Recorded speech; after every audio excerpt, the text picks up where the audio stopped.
Una compañía cuenta con 3 depósitos de cloro en las capacidades y concentraciones indicadas. El tanque 1 contiene 400 litros de una sustancia al 10% de cloro. El tanque 2 contiene 500 litros de la misma sustancia al 15% de cloro. Y el tanque 3, 600 litros al 25% de cloro.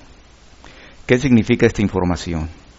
Significa que, por ejemplo, el tanque 2 tiene un contenido de 500 litros, pero los 500 litros no son todos de cloro, solamente el 15%, algo así como 75 litros de cloro únicamente. La pregunta es, ¿cuántos litros se deben tomar de cada tanque si se requieren 500 litros al 20% de cloro? Como podemos ver, ninguno de los tanques por sí solo se ajusta a la concentración de cloro que se requiere.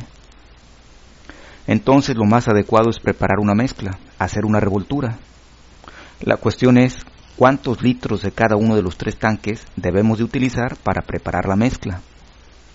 Como los litros que vamos a mezclar provienen de 3 tanques, vamos a ocupar 3 variables en este problema. Así, por ejemplo, X1 representa la cantidad de litros que se van a usar del tanque 1, y algo similar para X2 y X3. Para hacer el planteamiento, revisemos los requerimientos que se han impuesto sobre la mezcla. Aquí tenemos el primero. Se requieren 500 litros de la solución. Hay que preparar una mezcla de 500 litros. ¿Cómo se traduce este primer requerimiento a una ecuación? Escucha, no sabemos cuántos litros vamos a ocupar del tanque 1, ni cuántos litros vamos a ocupar del tanque 2, ni tampoco cuántos litros vamos a ocupar del tanque 3. Lo que sí sabemos es que la suma de todos estos litros proveniente de los 3 tanques nos tiene que dar exactamente los 500 litros que queramos tenga nuestra solución. Busquemos más requerimientos. Aquí hay un segundo requerimiento. La mezcla que se va a preparar debe tener una concentración del 20% de cloro. Bueno, en primer lugar, 20% de cloro respecto a 500 litros equivale a 100 litros de cloro. Aunque la mezcla que vamos a preparar es de 500 litros, en ella solamente van a existir 100 litros de cloro. Ahora bien, ¿con cuánto cloro contribuye cada uno de los tanques? Eso depende de 2 cosas, de la cantidad de litros que usemos del tanque y de la concentración que tenga ese tanque.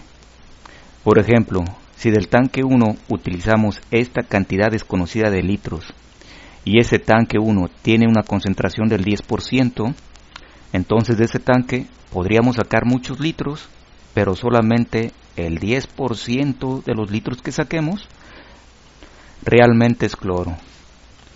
De igual manera, del tanque 2 ocuparemos esta cantidad desconocida de litros de solución, pero solamente el 15% de esos litros serían realmente de cloro, porque la concentración del tanque 2 es del 15%. Y de los litros que saquemos del tanque 3, únicamente el 25% de ellos son realmente de cloro, porque esa es la concentración en el tanque 3. Esto es el cloro con el que contribuye cada uno de los tanques. Si nosotros sumamos esas contribuciones individuales, nos tienen que dar el total de los 100 litros de cloro que queramos que tenga la mezcla. Ya no hay más requerimientos. Entonces se ha formado el siguiente sistema de ecuaciones. Este es el planteamiento del problema. Al resolverlo nos daremos cuenta que tiene infinidad de soluciones. X3 es la variable libre. Como hay un contexto en el problema, tenemos que acotar las variables. ¿Cuántos litros podemos sacar del tanque 1? Podríamos no sacar nada. Y como en ese tanque hay un contenido de 400 litros, lo más que podemos sacar de él, pues son 400 litros. ¿Cuántos litros podemos sacar del tanque 2? Lo menos que podemos sacar es nada. Y lo más que podemos sacar son 500 litros, porque ese tanque tiene un contenido de 500 litros. ¿Y cuántos litros se pueden sacar del tanque 3 para hacer la mezcla? Podríamos no sacar nada. Y como ese tercer tanque tiene un contenido de 600 litros, lo más que podemos sacar son 600 litros. Pero aquí hay un detalle. Si nos están pidiendo preparar una mezcla de 500 litros, ¿para qué sacamos 600 del tanque 3? Entonces del tanque 3 no debemos de sacar más de 500 litros, aunque su contenido lo permita. Ahora observa, según tu conjunto solución, este es el valor de X1. Entonces ese valor lo podemos sustituir aquí.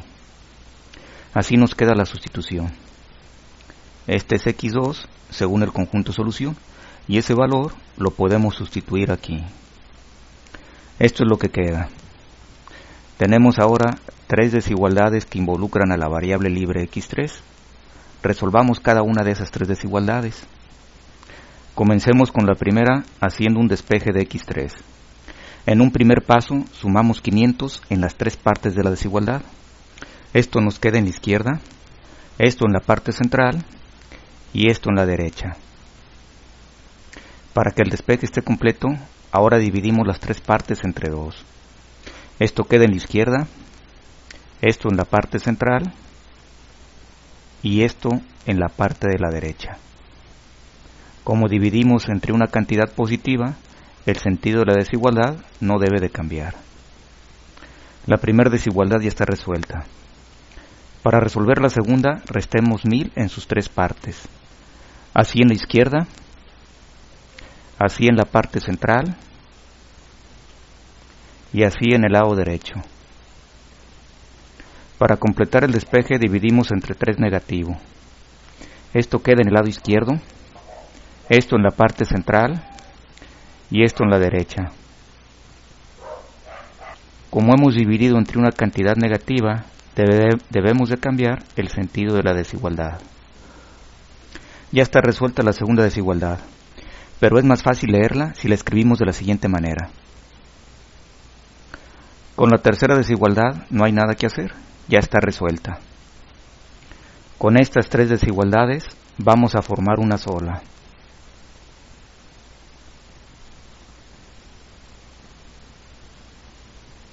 Se hace de la siguiente manera. De todos los lados izquierdos, escoges el valor más grande. En este caso, 250.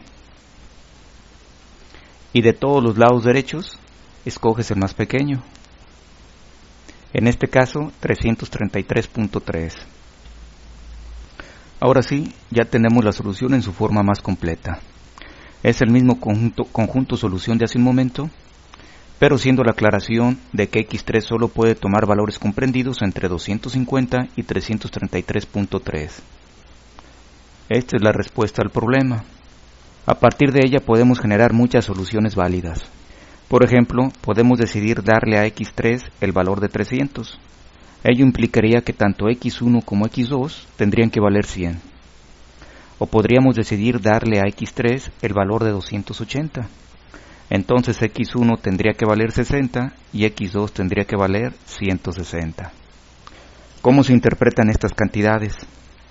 Bueno, significan que, por ejemplo, para preparar la mezcla, del tanque 1 podemos usar 60 litros, del tanque 2 160 litros y del tanque 3 280 litros.